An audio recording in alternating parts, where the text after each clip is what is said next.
विकास की ऐसी अद्भुत तस्वीर शायद ही आपने पहले कभी देखी होगी। वार्ड 26 की विनयनगर कॉलोनी में नगर निगम और ठेकेदार की महान इंजीनियरिंग कला अपने चरम पर दिखाई दे रही है। यहाँ नाली निर्माण का ऐसा ऐतिहासिक कार्य चल रहा है जिसे देखकर बड़े बड़े सिविल इंजीनियर भी अपनी शर्म से अपनी डिग्रियां छुपा लें। तस्वीरों में आप साफ देख सकते हैं कि ईंटें ऐसे सजाई गई हैं जैसे किसी बच्चे ने खेल खेल में लाइन लगाई हो।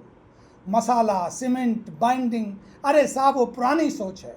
ये नई तकनीक का विकास कार्य है। बिना मसाले की ईंटें रखो, करोड़ों का बिल बनाओ, शायद इसे ही digital India model of development कहा जाता होगा। ऐसा लग रहा है मानो ठेकेदार को निर्देश मिले हों कि सीमेंट बचाओ, कमीशन बढ़ाओ, जनता को समझाओ।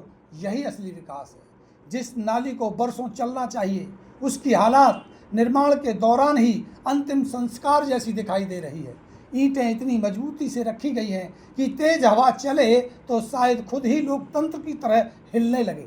सबसे मज़ेदार बात यह है कि इस काम को देखकर भी संबंधित अधिकारी शायद यही कहेंगे, काम बिल्कुल मानकों के अनुसार हो रहा है।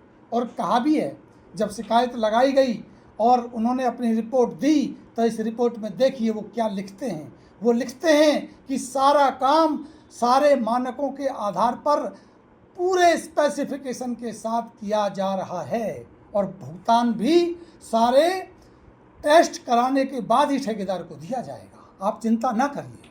अब सवाल ये उठता है कि आखिर ये कौन से मानक हैं? क्या नगर निगम में गुणवत्ता जांच का मतलब सिर्फ फाइलों में हस्ताक्षर करना रह गया है? क्या इंजीनियर मौके पर आते भी हैं या सिर्फ ऐसी ऑफिस में बैठकर निरीक्षण पूरा करके लिख देते हैं? जनता के टैक्स के पैसों से बन रही इस नाली को देखकर ऐसा लगता है कि यहाँ विकास कम और वसूली योजना ज़्यादा चल रही है। ऊपर से नेता मंचों पर भाषण देते हैं। भ्रष्टाचार बिल्कुल बर्दाश्त नहीं किया जाएगा। अगर किसी भी ठेकेदार ने भ्रष्टाचार करने की कोशिश की तो वो समझ लेना कि वो टर्मिनेट हो चुका है, वो ब्लैकलिस्ट हो चुका है। किसी भी कीमत पर किसी भी भ्रष्टाचारी को बख्शा नहीं जाएगा। तो किसी ने कहा, कीड़े पड़ेंगे, कीड़े, इनके बच्चों के भी कीड़े पड़ेंगे अगर उन्होंने भ्रष्टाचार किया तो।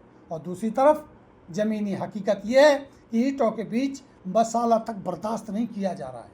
ऐसा प्रतीत होता है कि पूरे सिस्टम ने मिलकर के ये तय कर लिया है कि जनता 5 साल में एक बार वोट दे, बाकी 5 साल हम नोट लेते रहेंगे, नोट लेते रहेंगे। अगर कोई नागरिक सवाल पूछे तो तुरंत जवाब मिलता है, कैमरे से गुणवत्ता की जांच नहीं होती। बिल्कुल सही बात कही आपने, क्योंकि अगर कैमरे से जांच होने लगे तो फिर इतने महान विकास कार्यों का सच जनता तक पहुंच जाएगा, पोल खुल जाएगी। तस्वीरों में साफ दिखाई दे रहा है, ईंटें जमीन पर बस टिकाई गई हैं। कई जगह लाइनें टेढ़ी हैं, कहीं गैप है, कहीं कोई पकड़ नहीं है। मिट्टी में चुनाई कर दी गई है, नीचे पीसीसी डाली नहीं गई है। लेकिन चिंता मत कीजिए, कागजों में ये नाली शायद उच्च गुणवत्ता की श्रेणी में पास हो चुकी होगी। संभवतः अब इन इंजीनियरिंग गाइडलाइंस की कुछ ऐसी होंगी जो इन्होंने बनाई होंगी। कम सीमेंट लगाओ, जल्दी फ़ोटो खिंचवाओ, भुगतान पास कराओ, शिकायत आने पर जांच बिठाओ, फिर मामला ठंडा करवाओ और खूब नेता रील बनाओ और अंत में जनता से कह दो विकास कार्य प्रगति पर है, चिंता मत करना, भ्रष्टाचारियों को बख्शा नहीं जाएगा। अब देखना ये है कि इस मामले में कार्रवाई होती है या फिर हमेशा की तरह कुछ दिन शोर मचने के बाद फाइलें धूल खाती रह जाएंगी। अब आप खुद बताइए, क्या ये विकास है? क्या ऐसे कार्यों पर जनता का पैसा खर्च होना चाहिए? और क्या दोषी अधिकारी व ठेकेदारों पर कार्रवाई होनी चाहिए? आप अपनी राय कमेंट में ज़रूर दीजिएगा और इस वीडियो को शेयर ज़रूर कीजिएगा। भ्रष्टाचार के खिलाफ एक बुलंद आवाज़ को समर्थन दीजिएगा। नमस्कार।